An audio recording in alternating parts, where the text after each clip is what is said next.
वृषभ राशि वालों, जय मां लक्ष्मी।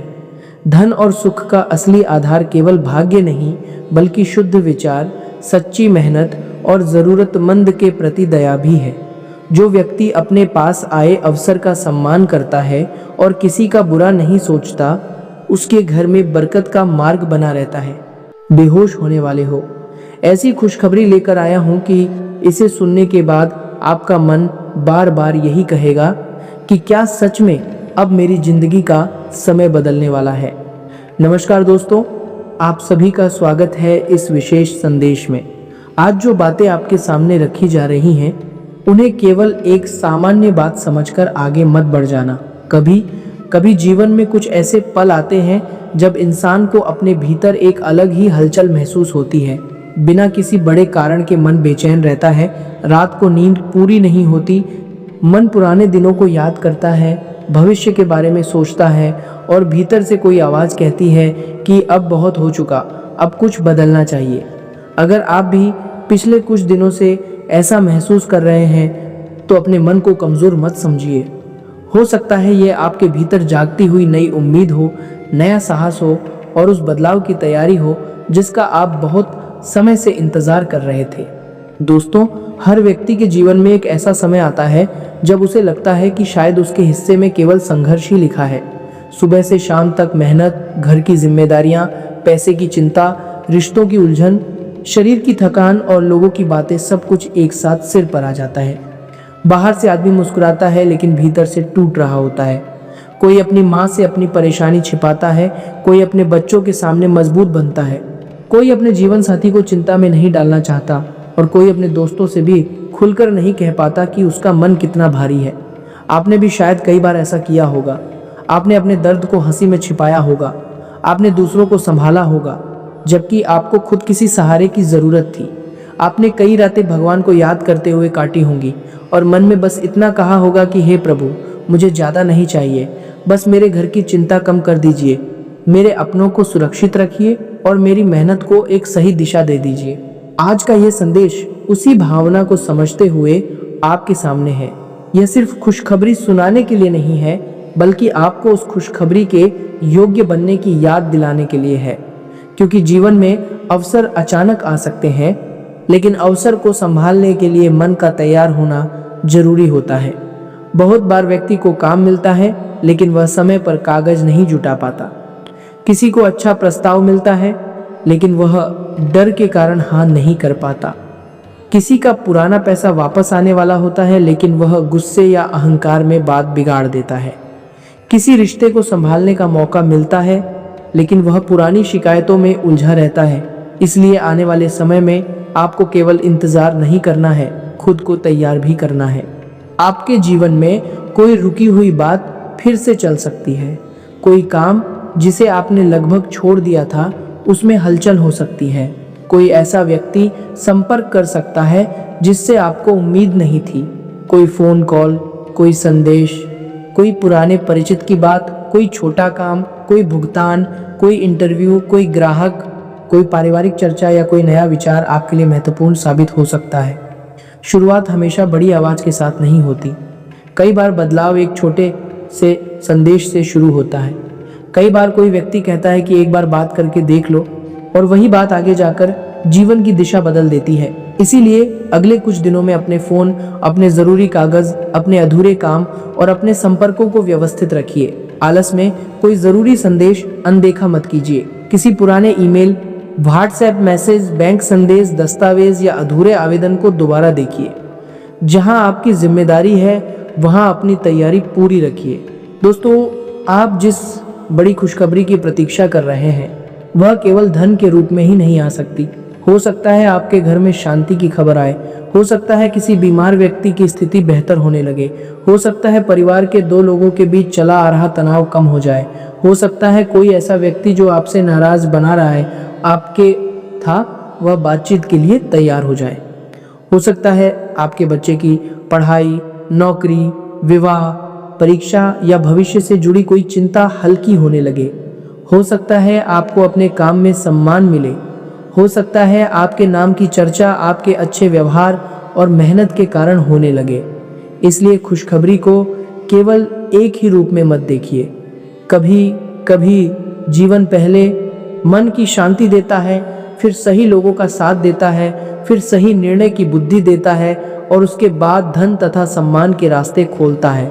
लेकिन याद रखिए, जब जीवन में अच्छा समय आने लगता है तब इंसान की परीक्षा भी शुरू हो जाती है। सबसे पहली परीक्षा वाणी की होती है। कई लोग अवसर मिलने से पहले ही अपनी बातों से सब खराब कर देते हैं। कोई गुस्से में ऐसी बात बोल देता है जिसका पछतावा जीवन भर रहता है। कोई अपनी योजना हर किसी को बता देता है और फिर नकारात्मक बातें सुनकर खुद ही घबरा जाता है। कोई सफलता की पहली सीढ़ी चढ़ते ही लोगों को छोटा समझने लगता है। कोई पैसा आते ही दिखावा शुरू कर देता है। यह समय आपको बिल्कुल भी ऐसा नहीं करना है। अपने शब्दों को मधुर रखिए, किसी का अपमान मत कीजिए, जरूरत से ज्यादा अपनी योजनाओं का प्रचार मत कीजिए। जो काम पूरा नहीं हुआ है उसे चुपचाप पूरा होने दीजिए। जो आपके लिए अच्छा है उसे सुरक्षित रखने के लिए शांत रहना सीखिए। आपने देखा होगा कि हर व्यक्ति आपकी खुशी में खुश नहीं होता। कुछ लोग सामने से बहुत अच्छे बनते हैं लेकिन भीतर से आपकी प्रगति देखकर असहज हो जाते हैं। कोई आपको बार बार डराने वाली सलाह देगा। कोई कहेगा कि यह काम मत करो, तुम्हें नुकसान हो जाएगा। कोई आपकी पुरानी असफलताओं को बार बार याद दिलाएगा। कोई आपके निजी जीवन के बारे में बहुत सवाल पूछेगा लेकिन ज़रूरत पड़ने पर साथ नहीं देगा। ऐसे लोगों से लड़ना नहीं है, किसी पर बेवजह शक भी नहीं करना है, बस अपने जीवन की सीमाएं तय करनी है। हर व्यक्ति को अपनी आय, अपने परिवार की परेशानी, अपने भविष्य की योजना और अपने निजी निर्णय बताना ज़रूरी नहीं है। जो व्यक्ति सच में आपका है वह आपकी प्रगति में आपको मजबूत करेगा, न कि डर और भ्रम पैदा करेगा। यह समय आपकी सोच को बदलने का भी है। अगर आप हर सुबह उठकर केवल परेशानी गिनते रहेंगे तो मन और भारी होता जाएगा। लेकिन अगर आप हर दिन एक छोटा लक्ष्य तय करेंगे तो धीरे धीरे जीवन में नियंत्रण वापस आने लगेगा। सुबह उठकर सबसे पहले यह मत सोचिए कि मेरे पास क्या नहीं है। पहले यह सोचिए कि आज मैं क्या बेहतर कर सकता हूँ, आज मैं किसको फ़ोन कर सकता हूँ, आज मैं कौन सा अधूरा काम पूरा कर सकता हूँ, आज मैं किस खर्च को रोक सकता हूँ, आज मैं किससे प्रेम से बात कर सकता हूँ, आज मैं अपने शरीर और मन के लिए क्या कर सकता हूँ। यही छोटे कदम मिलकर बड़े परिवर्तन बनाते हैं। भगवान रास्ता दिखा सकते हैं लेकिन उस रास्ते पर चलने के लिए कदम आपको ही उठाने पड़ते हैं। कई लोग कहते हैं कि हमारा भाग्य खराब है इसलिए कुछ नहीं हो सकता, लेकिन भाग्य का एक अर्थ यह भी है कि आज आप जो कर्म कर रहे हैं वे कल आपके जीवन में किस रूप में लौटेंगे। अगर आप हर समय निराश रहेंगे, काम टालेंगे, हर व्यक्ति को दोष देंगे और अपनी आदतें नहीं बदलेंगे तो अवसर आने पर भी आप उसे पहचान नहीं पाएंगे। लेकिन अगर आप धैर्य रखेंगे, रोज थोड़ा काम करेंगे, अपने मन को शांत रखेंगे और अपनी गलती से सीखेंगे तो परिस्थितियां बदलने लगती हैं। गीता में कर्म का महत्व इसी कारण बताया गया है। व्यक्ति को अपने कर्तव्य से पीछे नहीं हटना चाहिए। फल कब मिलेगा और कैसे मिलेगा यह कई बातों पर निर्भर हो सकता है, लेकिन कर्म छोड़ देना किसी भी समस्या का समाधान नहीं है। अब ध्यान से सुनिए, धन से जुड़ी एक बहुत जरूरी बात है। आने वाले समय में अगर आपके पास कोई नया अवसर आता है, कोई छोटा लाभ मिलता है, कोई रुका हुआ पैसा मिलता है या कोई काम बढ़ता है तो तुरंत उत्साह में आकर खर्च मत बढ़ा देना। जो व्यक्ति पहले अपने खर्च को संभालना सीखता है वही आगे चलकर समृद्धि को संभाल पाता है। घर में ज़रूरत की चीज़ों को प्राथमिकता दीजिए, उधार और गैर ज़रूरी खर्चों को कम कीजिए। अगर पैसा कम भी है तब भी थोड़ा सा बचाने का संकल्प रखिए, क्योंकि बचत केवल पैसे की नहीं होती, यह मन को भी सुरक्षा का अनुभव देती है। जब व्यक्ति के पास थोड़ी व्यवस्था होती है तो उसका डर कम होता है और निर्णय बेहतर होते हैं। अगर कोई आपको बहुत जल्दी बहुत ज़्यादा लाभ का लालच दे तो तुरंत विश्वास मत करिए। जो बात समझ में ना आए उसके बारे में जानकारी जुटाइए। किसी अनजान व्यक्ति को अपने बैंक की जानकारी, OTP, जरूरी दस्तावेज या पैसे की जानकारी मत दीजिए। कोई भी निवेश, साझेदारी या लेन देन बिना सोच विचार के मत कीजिए। सच्ची खुशखबरी वह नहीं है जो एक दिन में चमक दिखाकर अगले दिन परेशानी दे दे। सच्ची खुशखबरी वह है जो धीरे धीरे आपके जीवन में स्थिरता लाए, घर में शांति लाए, मेहनत का सम्मान बढ़ाए और आपको चिंता से बाहर निकाले। इसीलिए विवेक को अपना सबसे बड़ा साथी बनाइए। दोस्तों, परिवार के लिए भी यह समय बहुत महत्वपूर्ण है। कई घरों में पैसा कम होने से ज़्यादा दुख आपस में बात न करने से होता है। कोई पति अपनी चिंता पत्नी को नहीं बताता, कोई पत्नी अपने मन की पीड़ा छिपाए रहती है, बच्चे अपने डर नहीं कहते, माता पिता अपने दर्द को दबा लेते हैं। धीरे धीरे घर में सब साथ रहते हुए भी दूर हो जाते हैं। अगर आपके घर में ऐसा कोई वातावरण है तो अगले कुछ दिनों में एक छोटा प्रयास कीजिए। शाम को कुछ समय घर वालों के साथ बैठिए, बिना फोन के, बिना बहस के, बिना किसी को दोष दिए बात कीजिए। किसी बड़े का आशीर्वाद लीजिए, बच्चों की बात ध्यान से सुनिए, जीवन साथी की मेहनत को समझिए। घर में प्रेम का एक शब्द कई बार बड़ी पूजा से भी ज्यादा असर करता है। अगर किसी रिश्तेदार या परिचित से आपका मनमुटाव चल रहा है तो इस समय जल्दबाजी में संबंध तोड़ने का निर्णय मत लीजिए। पहले यह देखिए कि समस्या क्या है। कहीं आपकी बात गलत तरीके से तो नहीं पहुंची, कहीं सामने वाला भी अपनी परेशानी में तो नहीं है। यदि आपकी गलती है तो उसे स्वीकार करने में छोटा मत महसूस कीजिए। माफ़ी मांगना कमजोरी नहीं है, और अगर सामने वाला व्यक्ति बार बार आपका अपमान करता है, आपकी भलाई का फ़ायदा उठाता है या आपको केवल दुख देता है तो दूरी बनाना भी ज़रूरी है। रिश्ते निभाइए, लेकिन अपनी आत्मसम्मान की कीमत पर नहीं। जहाँ सम्मान नहीं वहाँ मन को शांति नहीं मिलती। प्रेम संबंधों में भी आपको समझदारी रखनी है। जिन लोगों के जीवन में कोई प्रिय व्यक्ति है वे अपने रिश्ते में शक, गुस्सा और पुरानी बातों को कम कीजिए। हर बार यह पूछना कि तुमने ऐसा क्यों किया, हर बात पर नाराज हो जाना और छोटी चीज़ों को बड़ा बना देना रिश्ते को कमज़ोर करता है। अगर आप किसी से सच्चा प्रेम करते हैं तो उसके सामने अपनी बात स्पष्ट रखिए, लेकिन अपमान की भाषा में नहीं। अगर सामने वाला आपकी भावनाओं को समझता है तो संबंध को समय दीजिए। अगर सामने वाला बार बार आपको उलझन, दुख और असुरक्षा देता है तो अपने लिए सही निर्णय सोचिए। प्रेम का अर्थ केवल किसी को पाने की जिद नहीं है। प्रेम का अर्थ सम्मान, विश्वास और एक दूसरे की उन्नति भी है। अब स्वास्थ्य पर भी ध्यान देना बहुत जरूरी है। आप जिस बड़ी खुशखबरी की बात सुनना चाहते हैं उसे संभालने के लिए आपका शरीर और मन स्वस्थ होना चाहिए। अगर आप लगातार थके हुए हैं, नींद पूरी नहीं होती, सिर भारी रहता है, पेट की परेशानी रहती है, बहुत ज़्यादा चिंता होती है या मन उदास रहता है, तो इसे केवल भाग्य की बात कहकर छोड़ मत दीजिए। अपने भोजन, पानी, नींद और दिनचर्या को ठीक कीजिए। ज़रूरत महसूस हो तो डॉक्टर की सलाह लीजिए। थोड़ी देर टहलना, समय पर भोजन करना, पानी पीना, रात में फ़ोन कम चलाना और मन की बात किसी भरोसेमंद व्यक्ति से कहना, ये सब छोटी बातें लगती हैं लेकिन जीवन को मजबूत बनाती हैं। आस्था आपको मानसिक बल दे सकती है और अच्छी आदतें आपके शरीर को सहारा देती हैं। अब एक बात बहुत ध्यान से समझिए। कई बार जब व्यक्ति जीवन में नई शुरुआत करने वाला होता है तो उसे पुराने लोग, पुरानी आदतें और पुराने डर खींचने लगते हैं। कोई कहेगा कि तुम पहले भी कोशिश कर चुके हो, अब क्या होगा। आपका मन भी कहेगा कि मैं फिर से असफल हो गया तो क्या होगा। लेकिन असफलता का डर ही सबसे बड़ा बंधन है।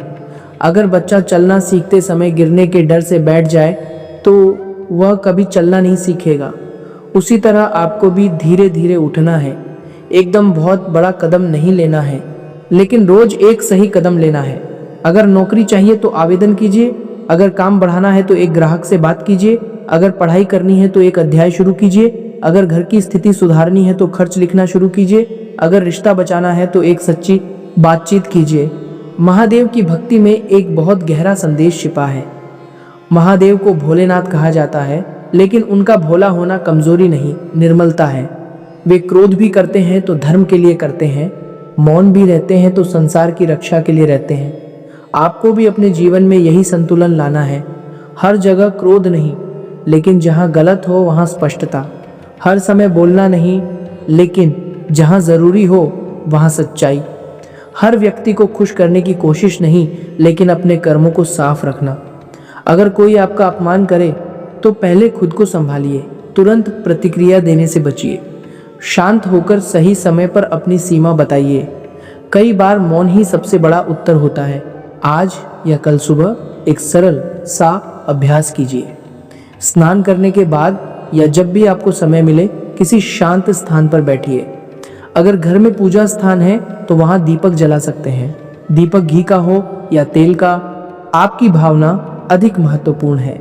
दीपक के सामने हाथ जोड़कर कहिए, हे महादेव, मेरे मन का भ्रम दूर कीजिए, मुझे सही लोगों की पहचान दीजिए, मेरे घर में शांति रखिए, मेरी मेहनत को सही दिशा दीजिए और जो मेरे लिए उचित नहीं है उससे मुझे दूर रखिए।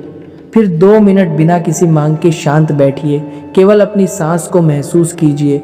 मन में जितनी चिंता आए उसे धीरे से भगवान के चरणों में छोड़ दीजिए। यह अभ्यास आपको भीतर से स्थिर करेगा। दूसरा छोटा उपाय यह है कि अपनी क्षमता के अनुसार किसी ज़रूरतमंद की सहायता कीजिए। यह ज़रूरी नहीं कि बहुत बड़ा दान हो। किसी भूखे को भोजन दे दीजिए, किसी बच्चे को पढ़ाई की वस्तु दे दीजिए, किसी बुजुर्ग की मदद कर दीजिए, किसी गाय या पक्षी को दाना पानी दे दीजिए, किसी गरीब को फल या दूध दे दीजिए। लेकिन यह काम दिखावे के लिए मत कीजिए। किसी को बताने की ज़रूरत नहीं है। सच्चा दान वही है जो मन को विनम्र बनाए। जब व्यक्ति अपनी कमाई में से थोड़ा हिस्सा किसी और के काम आने के लिए देता है तो उसके भीतर कृतज्ञता बढ़ती है, और जिस व्यक्ति के भीतर कृतज्ञता होती है वह छोटी उपलब्धि को भी पहचानता है और बड़ी उपलब्धि आने पर भी जमीन से जुड़ा रहता है। तीसरा उपाय यह है कि अगले 7 दिनों तक सोने से पहले अपने दिन की 3 बातें याद कीजिए। पहली बात, आज मैंने कौन सा अच्छा काम किया। दूसरी बात, आज मैंने किस बात पर अपना गुस्सा संभाला। तीसरी बात, कल मैं कौन सा एक काम जरूर पूरा करूंगा। अगर संभव हो तो इन्हें कागज पर लिखिए। यह आदत आपके मन को बिखरने से बचाएगी। बहुत से लोग इसलिए पीछे रह जाते हैं क्योंकि वे हर दिन कुछ नया सोचते हैं लेकिन कुछ पूरा नहीं करते। आप अपने जीवन को छोटे छोटे पूरे हुए कामों से मजबूत बनाइए। एक पूरा काम आत्मविश्वास देता है। आत्मविश्वास दूसरा काम शुरू कराता है और धीरे धीरे वही व्यक्ति अपने जीवन को बदल देता है। जो लोग नौकरी या रोजगार की चिंता में हैं वे ध्यान दें। अपने ज़रूरी दस्तावेज संभाल कर रखिए। अपना फ़ोन हमेशा चालू और ठीक रखिए। पुराने आवेदन, इंटरव्यू, संपर्क नंबर और काम की जानकारी दोबारा देखिए। कहीं कोई अधूरी प्रक्रिया तो नहीं है, कोई ज़रूरी कागज़ तो नहीं रह गया, कोई कॉल तो मिस नहीं हुई, किसी परिचित को फिर से संपर्क करने की ज़रूरत तो नहीं है। तैयारी के बिना अवसर का इंतज़ार मत कीजिए। जब अवसर आए तो आपके पास जवाब होना चाहिए। जब कोई कहे कि कल आकर मिलो तो आप तैयार हों। जब कोई कहे कि अपना काम दिखाइए तो आपके पास दिखाने के लिए कुछ हो। यही वह अभ्यास है जो साधारण व्यक्ति को आगे बढ़ने वालों की पंक्ति में खड़ा करता है। जो लोग व्यापार करते हैं वे अपने हिसाब किताब को साफ रखिए। किससे कितना पैसा लेना है, किसको कितना देना है, किस ग्राहक से बात करनी है, कौन सा सामान जरूरी है, किस खर्च को कम किया जा सकता है, इन सब की सूची बनाइए। व्यापार केवल मेहनत से नहीं, व्यवस्था से भी बढ़ता है। अपने ग्राहक से प्रेम से बात कीजिए, समय पर काम दीजिए, वादा करके भूल मत जाइए। आपके अच्छे व्यवहार का प्रचार किसी विज्ञापन से ज़्यादा असर कर सकता है। लोग उस व्यक्ति के पास वापस आते हैं जिस पर उन्हें भरोसा होता है, और जब भरोसा बनता है तो आपका नाम सम्मान के साथ फैलता है। दोस्तों, एक समय ऐसा भी आएगा जब कुछ लोग आपकी सफलता देखकर कहेंगे कि तुम्हारी किस्मत अच्छी थी, लेकिन वे यह नहीं देखेंगे कि आपने कितनी रातें चिंता में बिताई थी, कितनी बार खुद को संभाला था, कितनी बार बिना किसी के साथ के भी काम किया था, और कितनी बार हार मानने के बाद भी फिर से उठे थे। इसलिए जब आपको सफलता मिले तो उसे लेकर किसी को जवाब देने की ज़रूरत नहीं है। बस अपने कर्मों को बेहतर करते जाइए। आप जितना शांत रहकर आगे बढ़ेंगे, आपकी सफलता उतनी ही मजबूत होगी। दिखावे की खुशी जल्दी खत्म हो जाती है, लेकिन मेहनत से बना सम्मान लंबे समय तक साथ रहता है। आज से यह भी तय करिए कि आप अपने जीवन की तुलना हर किसी से नहीं करेंगे। किसी के पास बड़ी गाड़ी है, किसी का बड़ा घर है, किसी को जल्दी सफलता मिल गई है, इससे आपका मार्ग छोटा नहीं हो जाता। हर व्यक्ति का संघर्ष अलग है, समय अलग है और जिम्मेदारियां अलग हैं। तुलना केवल मन में दुख बढ़ाती है। आपको अपनी कल की स्थिति से बेहतर बनना है। अगर आप कल से थोड़ा बेहतर सोच रहे हैं, थोड़ा बेहतर काम कर रहे हैं, थोड़ा बेहतर बचत कर रहे हैं और थोड़ा बेहतर व्यवहार कर रहे हैं, तो आप सही दिशा में हैं। धीरे चलना गलत नहीं, रुक जाना गलत है। कभी कभी भगवान हमारे सामने से कुछ चीज़ें इसलिए हटा देते हैं क्योंकि वे हमारे लिए सही नहीं होती। कोई काम बंद हो गया, कोई व्यक्ति दूर हो गया, कोई योजना पूरी नहीं हुई या किसी जगह से निराशा मिली, तो तुरंत यह मत मानिए कि सब खत्म हो गया। हो सकता है यह बचाव हो सकता है आपको उससे बेहतर रास्ते के लिए तैयार किया जा रहा हो। जीवन में कुछ दरवाजे बंद होते हैं ताकि व्यक्ति उन दरवाजों पर हमेशा खड़ा न रहे। जब आप पीछे हटकर दूसरी दिशा में देखते हैं, तब पता चलता है कि वहाँ एक नया रास्ता आपका इंतजार कर रहा था। इसलिए अपने जीवन के हर बंद दरवाजे को अभिशाप मत समझिए। कुछ बंद दरवाजे आपकी रक्षा भी होते हैं, लेकिन अब अपने भीतर से डर को धीरे धीरे बाहर निकालिए। यह डर कि मैं नहीं कर पाऊंगा, यह डर कि लोग क्या कहेंगे, यह डर कि फिर कोई समस्या आ जाएगी, ये डर कि मेरे पास साधन कम है, इनमें से कोई भी डर आपको आगे नहीं ले जाएगा। साधन कम हो सकते हैं, लेकिन सीखने की इच्छा बड़ी हो सकती है। पैसा कम हो सकता है, लेकिन मेहनत की ताकत बड़ी हो सकती है। साथ देने वाले लोग कम हो सकते हैं, लेकिन भगवान पर विश्वास और अपनी आत्मा की आवाज़ बड़ी हो सकती है। जब इंसान अपने मन में निर्णय कर लेता है कि मुझे हार नहीं माननी है, तब परिस्थितियां चाहे देर से बदलें, लेकिन बदलने लगती हैं। अगर आपको ये संदेश अपने जीवन के लिए उपयोगी लग रहा है, तो इसे केवल सुनकर छोड़ मत दीजिए। आज ही कोई एक काम कीजिए जो आपके भविष्य को बेहतर बनाए। कोई अधूरा फॉर्म भरिए, किसी ज़रूरी व्यक्ति को फ़ोन कीजिए, अपने खर्च लिखिए, अपने कमरे या पूजा स्थान की सफाई कीजिए। किसी से नाराज़ हैं तो शांत होकर बात कीजिए। अपने माता पिता का आशीर्वाद लीजिए। अपने शरीर को आराम दीजिए। किसी ज़रूरतमंद को भोजन दीजिए। कोई एक ऐसा काम कीजिए जिससे आपका मन रात को सोते समय कह सके कि आज मैंने अपने जीवन के लिए सही कदम उठाया। आपकी बड़ी खुशखबरी केवल बाहर से आने वाली सूचना नहीं है। आपकी सबसे बड़ी खुशखबरी यह भी है कि आप अब अपने जीवन को बदलने के लिए जाग रहे हैं। आप अब अपनी कमजोरियों को पहचान रहे हैं। आप अब अपनी आदतों को सुधारने के लिए तैयार हो रहे हैं। आप अब हर व्यक्ति की बात में उलझने के बजाय अपनी राह पर ध्यान देने वाले हैं। आप अब अपने घर, अपने शरीर, अपने काम और अपने मन को संभालने वाले हैं। यही वह समय है जब व्यक्ति की जिंदगी धीरे धीरे बदलती है और फिर एक दिन लोग कहते हैं कि इसे अचानक सफलता मिल गई, जबकि सच यह होता है कि सफलता अचानक नहीं आई थी। वह रोज के छोटे छोटे सही फैसलों से बनी थी। महादेव से प्रार्थना है कि आपके घर में सुख बना रहे, आपके मन से भय दूर हो, आपके रुके हुए काम सही दिशा में बढ़ें, आपके परिवार के सदस्य स्वस्थ और सुरक्षित रहें, आपको मेहनत का उचित फल मिले और आप गलत लोगों तथा गलत निर्णयों से सुरक्षित रहें। आप अपने जीवन में विनम्र रहें, लेकिन कमज़ोर नहीं। आप दयालु रहें, लेकिन अपने आत्मसम्मान को न भूलें। आप मेहनती रहें, लेकिन अपने स्वास्थ्य की उपेक्षा न करें। आप आस्था रखें, लेकिन विवेक को भी साथ रखें। यही संतुलन आपको सच्ची प्रगति की ओर ले जाएगा। अगर आप महादेव में श्रद्धा रखते हैं और अपने जीवन में सकारात्मक बदलाव का संकल्प लेते हैं, तो वीडियो को लाइक कीजिए और कमेंट में हर हर महादेव लिखिए। लेकिन कमेंट से भी बड़ा संकल्प अपने मन में लीजिए कि आप आज से शिकायत कम करेंगे, कर्म अधिक करेंगे, दूसरों की नकारात्मक बातों से खुद को कमज़ोर नहीं होने देंगे और अपने घर की शांति के लिए हर दिन एक अच्छा प्रयास करेंगे। समय बदलता है, परिस्थितियां बदलती हैं और जब व्यक्ति अपने मन को बदल लेता है, तब उसका पूरा जीवन बदलने लगता है। हर हर महादेव। महादेव